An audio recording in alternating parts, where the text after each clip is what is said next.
My generation is at least the third in a line of crazy people named Funk. My father was born in 1918. His given name was Dorrance Funk, which was the name his mother used to call him. However, his friends and schoolmates always referred to him as Dory. He, his brother Herman, and sister Dorothy were born and raised in Hammond, Indiana. Their father, my grandfather, was Adam Funk, who was a Hammond police officer. He'd come from Krauthausen, Germany, where he had served as a member of the Kaiser's Guard. After World War I, Adam moved to Hammond, where he started out walking the beat. He was a very good man, and he lived by a few rules. You follow the law, and right is right. He worked long and hard, rising through the ranks to become chief of police. Hammond was just east of Chicago, stronghold of the criminal syndicate, run at this time by Al Capone during the Prohibition era. Needless to say, there was never a shortage of action for Adam. Adam was a no-nonsense kind of guy, and he was also willing to fight for what he believed in. Adam Funk shot and killed 6 people in the line of duty during his career. Marshal Dillon wasn't shit compared to Adam. Adam's no-nonsense attitude extended to his finances. He was very frugal, which I think was true of a lot of people who lived through the Great Depression.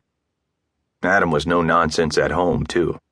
He expected his kids to toe the line, and when they didn't, he would not spare the rod. I think a lot of that transferred to my father, who I saw get violent more than once, but he always got violent at the right time. He was a great man, although he was somewhat difficult to explain.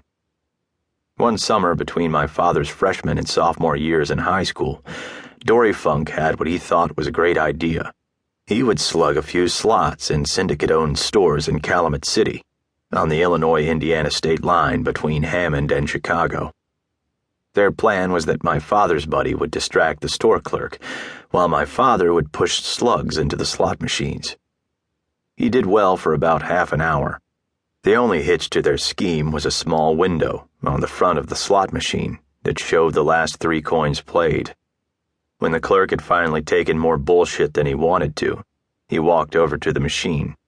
To try to keep him from seeing the slugs, Dory tried quickly to put in 3 nickels so they would be the only coins visible through the window. But he dropped his 3rd nickel, and the clerk saw the slug in his machine. Dory pushed him aside and ran out the store, knowing the mob would be after him, and knowing they wouldn't care that he was only a kid, or who his old man was. Dory felt he had to get out of town, so he hopped on a train and rode the rails for much of the summer. He actually made it as far as Florida, but decided to head back before school started. He got to Chicago and walked the remaining 6 miles back home. As he walked up the alley to the house, he wondered what he was going to say when 6-year-old Herman spotted him.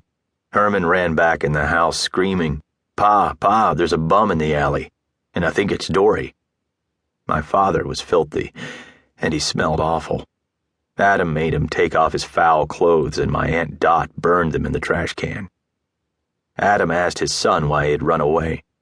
When Dory told him about getting caught slugging the slot machines, Adam took off his belt and gave him the beating of a lifetime. The next morning, Adam and Dory took a father-son trip to Calumet City. They went to the store, where Adam made Dory apologize for what had happened weeks earlier. Dory also promised to repay every penny he had bilked from the store. Then Adam told everyone in the store, "If you harm my boy in any way, you'll have hell to pay." To keep listening to this audiobook for free, click the link in the description. It will take you to a free Audible trial where you can listen to this and many other books for free for 30 days.